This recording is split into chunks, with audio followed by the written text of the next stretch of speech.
इस वक्त की बड़ी खबर सामने आ रही है वक्फ संशोधन कानून पर। सुप्रीम कोर्ट में सुनवाई पूरी हो चुकी है। मुस्लिम पक्ष को बड़ा झटका लगा है। कोर्ट ने इस पूरे मामले पर फैसला सुरक्षित रख लिया है। जी हां, बिल्कुल सही सुना आपने। इस कानून को लेकर अंतरिम राहत की मांग करने को लेकर याचिका लगाई गई थी। कोर्ट आज फैसला सुनाने वाला था, लेकिन कोर्ट ने अब इस फैसले को सुरक्षित रख लिया गया है। तो वक्फ कानून 2025 पर सुप्रीम कोर्ट में सुनवाई पूरी हुई है। 3 दिनों की मैराथन सुनवाई के बाद मुख्य न्यायाधीश BR गवई और जस्टिस AG मसीह की बेंच ने फैसला सुरक्षित रख लिया है। कोर्ट ने सुनवाई के दौरान कहा था कि वक्फ कानून 2025 पर अंतरिम रोक लगाई जा सकती है। अब कोर्ट अपने फैसले में यह तय करेगा कि रोक लगानी जानी चाहिए या नहीं।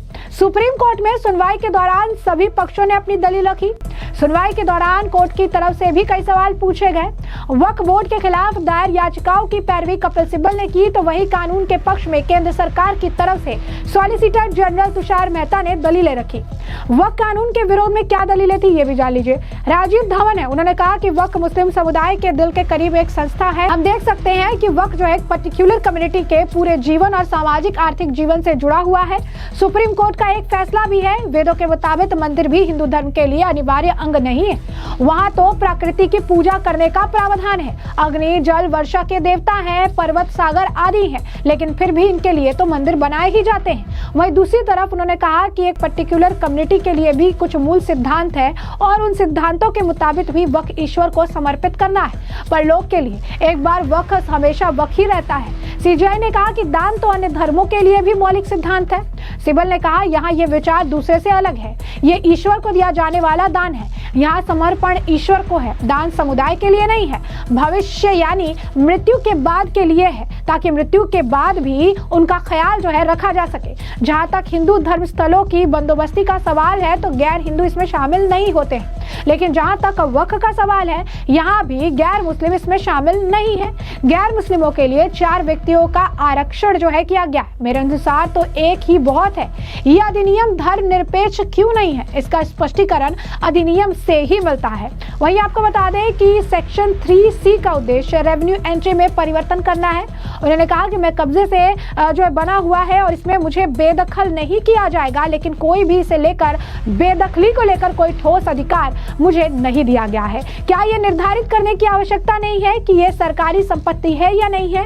राजस्व रिकॉर्ड को तब बदला जा सकता है या नहीं जा सकता है जब ये निर्धारित हो ही जाएगा कि ये सरकारी संपत्ति है। ये प्रावधान असंवैधानिक है। जांच की कोई समय सीमा तय इसमें नहीं है। इसमें 6 महीना या इससे अधिक भी लग सकता है। तब तक एक पर्टिकुलर समाज का उस प्रॉपर्टी से अधिकार खत्म हो जाएगा। वह संपत्ति वक्फ की है या नहीं, इसके निर्धारण की कोई प्रक्रिया सुनिश्चित नहीं है। निर्धारण सरकार को ही करना है। निर्धारित होने के बाद राजस्व रिकॉर्ड में बदलाव भी किया जा सकता है। निर्धारण की प्रक्रिया निर्धारित करने का किसके पास जो है फैसला रहेगा। ये पूर्णतः मनमाना ढंग है और मनमाना तरीके का फैसला है। वहीं आपको बता दें कि वक्फ संशोधन कानून को चुनौती देने वाली याचिकाकर्ताओं ने सुप्रीम कोर्ट में यह भी कहा कि 200 साल पहले कोई जमीन दी गई तो अब सरकार उसे वापस कैसे मांग सकती है? ऐसा तो क्या लखनऊ का इमाम बाड़ा भी वापस ले लेंगे? मुख्य न्यायाधीश भूषण रामकृष्ण गवई ने इसकी दलील पर बेहद अहम बात कही। उन्होंने नए कानून में संपत्ति और वक्फ बाय यूजर के रजिस्ट्रेशन को अनिवार्य करने पर आपत्ति जताई। उनका एक तो ये कहना है कि इतने पुराने दस्तावेज कहाँ से आएंगे, और अगर दस्तावेज नहीं होंगे तो संपत्ति विवादित हो जाएगी और इससे वक्फ का कब्जा समाप्त हो जाएगा। आपको बता दें कि एक रिपोर्ट के अनुसार मुख्य न्यायाधीश भूषण रामकृष्ण गवई और जस्टिस अगस्टीन जॉर्ज मसीह की बेंच के सामने याचिकाकर्ताओं का पक्ष रखते हुए सीनियर एडवोकेट कपिल सिब्बल ने यह दलील दी है। उन्होंने ये भी कहा कि एक समुदाय के अधिकार छीन लिए गए हैं। देश में कई कब्रिस्तान हैं जो 200 साल से भी पुराने हैं। अब 200 साल बाद सरकार कह रही है कि ये हमारी जमीन है, इसीलिए हमें ये सब वापस कर दो। तो आखिर ये कैसे हो सकता है? कपिल सिब्बल ने यह भी कहा कि एक पर्टिकुलर समुदाय सरकार के पास गया और उन्होंने कहा कि हमें कब्रिस्तान चाहिए और उनको जमीन दे दी गई। उन्होंने कहा कि अब 200 साल बीत गए और सरकार कह रही है कि हमारी जमीन जो है हमें वापस कर दो। कब्रिस्तान इस तरह वापस नहीं लिया जा सकता है। कपिल सिब्बल ने कोर्ट में यह भी कहा कि सोच कर देखिए, कल को लखनऊ के इमाम बाड़े को लेकर भी ऐसा हो जाए तो ये तो बहुत बड़ी बात है और इस पर विचार करने की बहुत ही ज्यादा आवश्यकता है।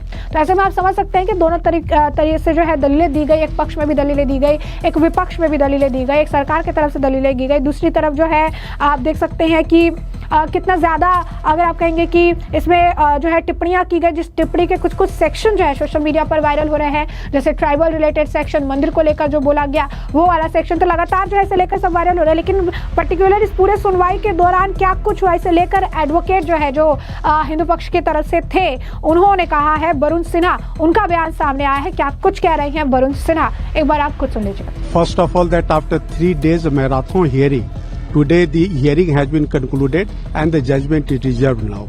In fact, both the Muslim side and the Union of India and its supporters, they have made submissions in a very detailed way, and the Muslim side's main focus was regarding infringement of their fundamental right contained under Article 25 and 26.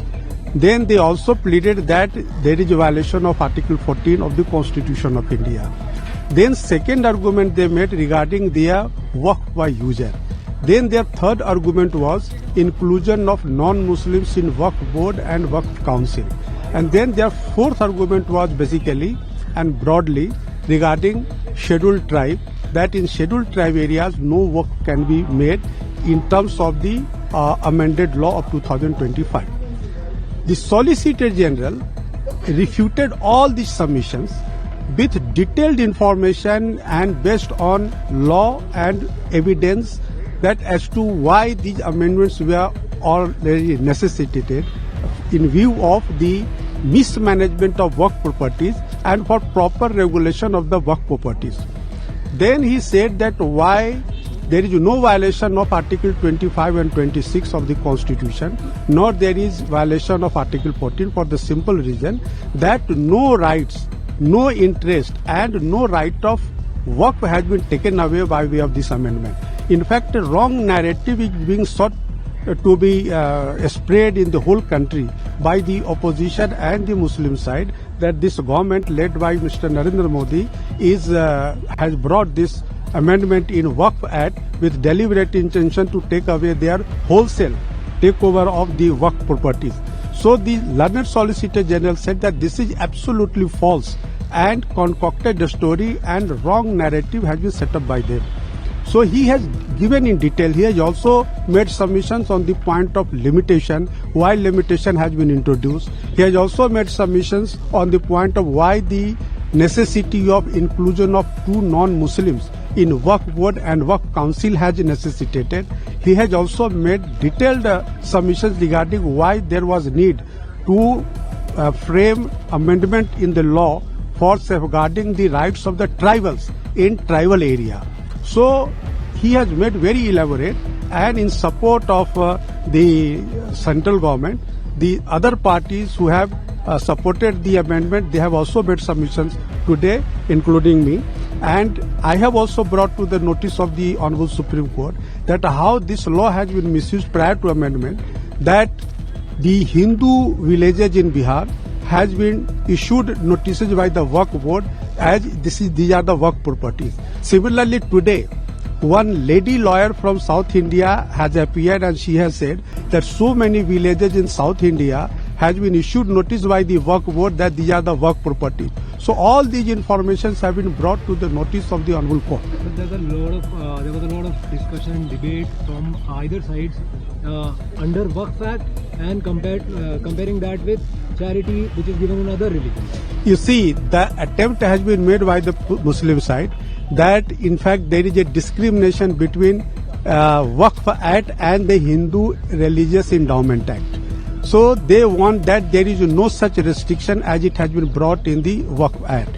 So they have tried to just bring both the acts on similar footing. But the learned Solicitor General said very categorically that no, there is distinction between two laws. And he has said that the Hindu Religious Endowment Act is purely religious. It has nothing to do with the charity and dhan, etc. And he has also made very elaborate submission that there is no distinction between Waqf, charity and dhan.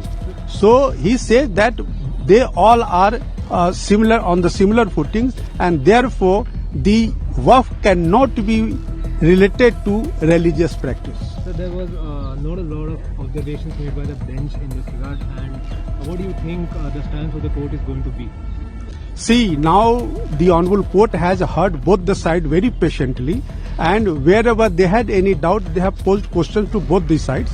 Now we are waiting for the outcome and the judgment, and we hope that the judgment will come very soon. Thank you. इस समय हमने आपको जो पूरा मामला है विस्तार से बताया, तमाम आपने बयान भी सुने हैं और इस मामले पर अब आपकी जो राय हो कमेंट सेक्शन में कमेंट करके जरूर से जरूर साझा करिएगा। धन्यवाद।